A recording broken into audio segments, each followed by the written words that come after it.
we deliberately confuse maleness with masculinity and femaleness with femininity in order to be more comfortable having the conversation.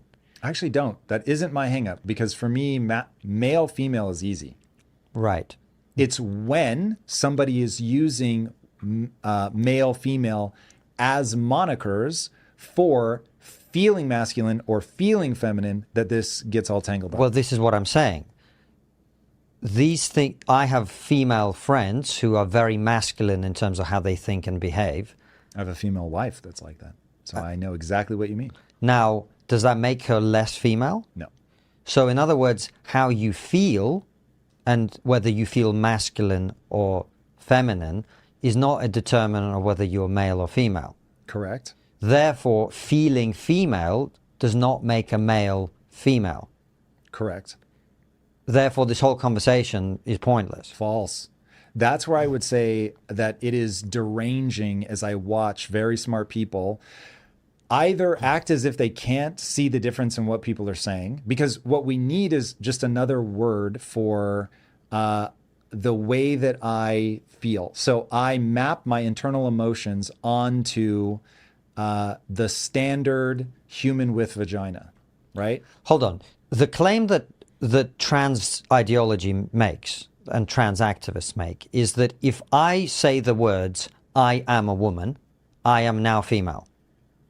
That is the claim. So I may be arguing for the wrong thing. And so if they're saying that saying it means that you suddenly have a vagina. Well, that's what self-identification means. I identify as a woman means I feel feminine. Therefore, the fact that I have a penis doesn't matter because my feelings overrule the biological reality. Is that really what you're saying? Yes, and I'm therefore... But hold on, how do they explain the penis? It's a female penis. Okay, so... It's a female penis. Great. Suck it. That's what they want. Suck the female penis. Fair. Now, I will say that that's what I'm getting at is we have to... I had to do that. No, it's too funny. Too funny to pass up. As a fan of comedy, I'm here for it. But that begs the point that I'm trying to make, which is we have to differentiate between this human is male, female, which I think because for all of human history, that's what we've called it. Let's just stick with that. And so we need a new thing that's like, I feel like, I believe I have the internal brain structure. That's probably very misleading because I could scan your brain to see it's not true. I have the internal feelings, brain makeup, because it will be, I think, hypothesis. Much better to say I feel. Then we're going to get to the I feel part, but I have a feeling that the I feel part is nudged by that 20-sided dice. That some people, were we able to truly just map all the confluence of things that make you feel masculine and feminine, just like my wife, there's something about her from the time she was a little kid, she was tomboyish. So it's like, she's got a thing that just like predisposes her to being a little bit aggressive, not being as emotional. I know some people are going to freak out about that, but my wife is very, not as emotionally sober as me, which she will be the first to tell you, but way more emotionally sober than somebody else that falls more typically on the feminine spectrum. Jesus, this is why we need words for this. So, well, this is why simplicity solves this. I don't think it does. It really does. I'm going to listen. Okay. Tell me. Look, maybe I'm not letting you talk, but let's come back to the female penis. I love you so much. Talking to you about this is amazing. You've given me all the space. I just want to make sure that I understand where you're coming from. So the trans ideology claim, the trans activist claim, is that self-identification is how you know whether someone is female or male. Self-identification means abracadabra Stacy. Having uttered the incantation, I am a woman, I become Stacy. Okay? Yes. And therefore, I am entitled to be treated in our society the way a woman is treated. I am entitled to be housed in a female prison. I am entitled to go into a female changing room. I am entitled to compete in female sports. I am entitled to be treated as a woman because I am a woman. That is completely outrageous and unacceptable. If the claim were, I am male, but I feel that I have a set of behaviors that our society conventionally associates with females, and I therefore wish to wear a dress, wish to have my hair long, wish to wear makeup, wish to paint my fingernails, wish to change the way I speak, wish to dress in a way that most women do.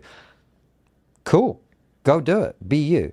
But the moment you make the claim that you are a woman, you are making a claim, a truth claim that isn't true, and B, a claim that entitles you to the certain protections that we've allocated to women in our society, which you're not entitled to by virtue of the fact that you're not female.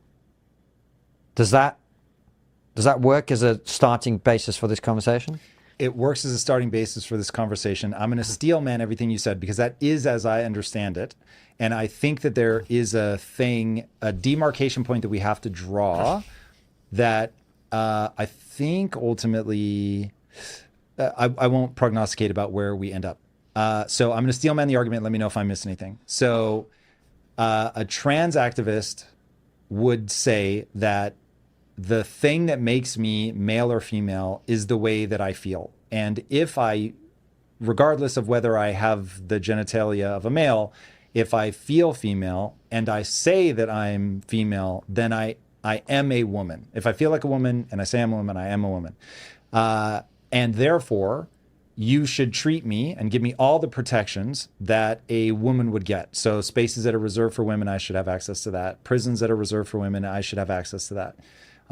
Sports, I should be able to play in sports and compete against other females. Have I understood the argument? Yes. Okay. So operating from that, and I will say, I'm talking to everybody now. Like, hey, everybody that wants to have this conversation, there is a conversation to be had, but you really have to begin to break these things apart. Now, given what you just said, I think there's going to be a bone of contention. Here's how I feel, that on the trans activist side, there is a refusal. They've created a category, maybe. So what I was going to say is, from the trans activist side, there's a refusal to create a category for people that are in alignment, both with the physical sex of their body and their feelings. No, they call those cis. Yes. Yeah, so that's why I stopped myself.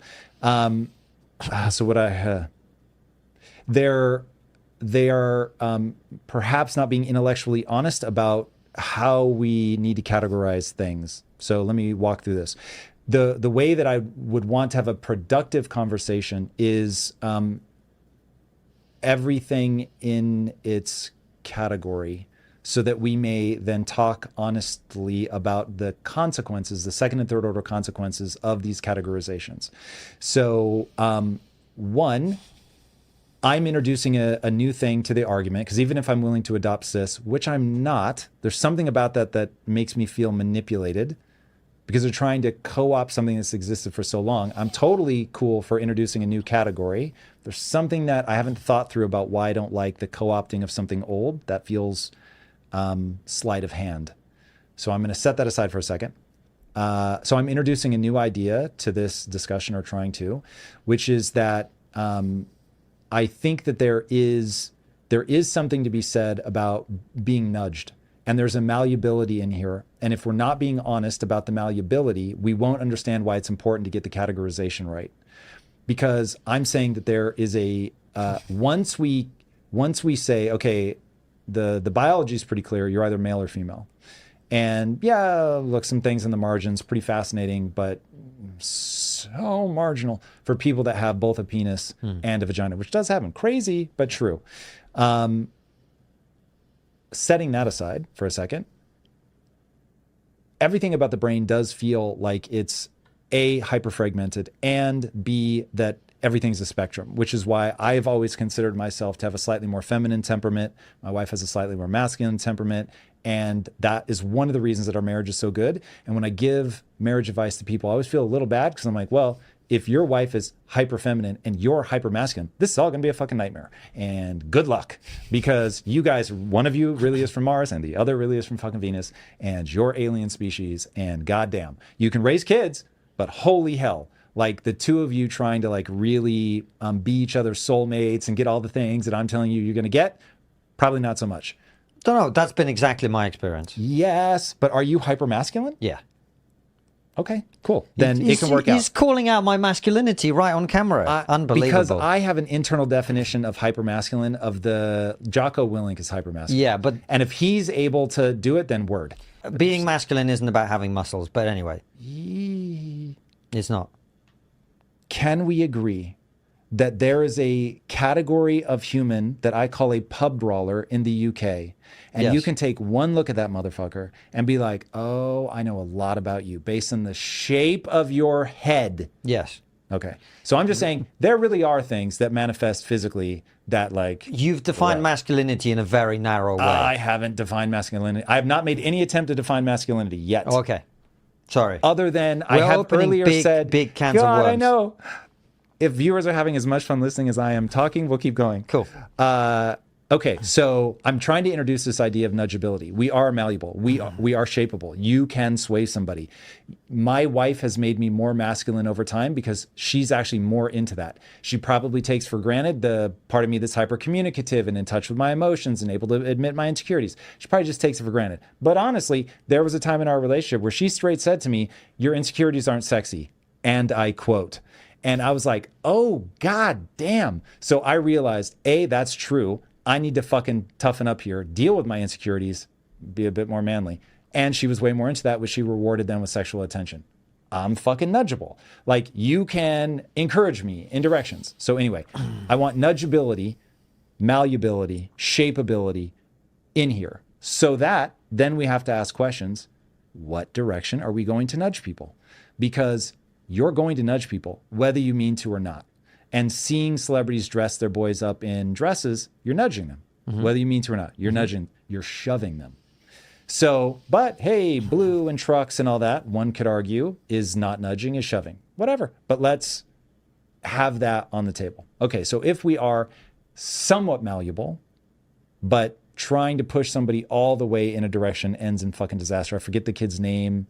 The set of twins, born, circumcised, the circumcision machine burns his penis off. I think his name was David, or his code name was David. Yes. And do you remember the... John Money's the guy who did it. Thank you. And so he said, oh, doesn't matter. Blank slate, raise him as your daughter. It's going to be fine. He'll never know. And of course, ends up committing suicide. His brother commits suicide. Fucking crazy And stuff. John Money was a pedophile. Lovely.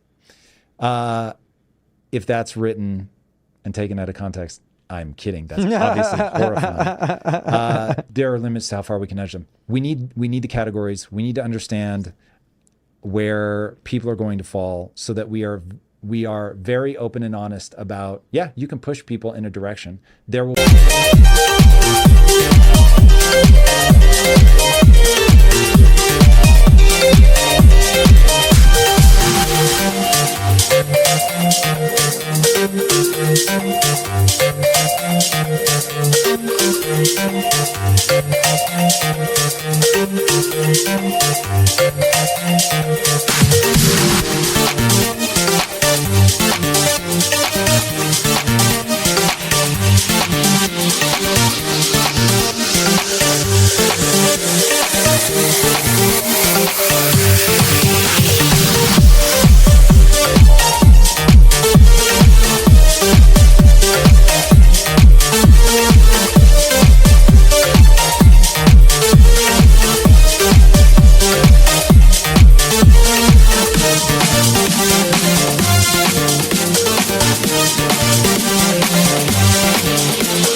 second and third order consequences. You need to really be thoughtful about what that is. And when in doubt, I would say looking at history to find a way of something that has worked, not perfectly, but reasonably well, would be probably the place to start with that. I'm going to pause there. No, Tom, I'm finished. But Let me say a couple of things please. at this juncture. I love you. I really look up to you. I learn a hell of a lot from you. I really admire you. And I have no fucking idea what you're talking about. Okay. If you like that clip, check out the full powerful episode here and I'll see you there.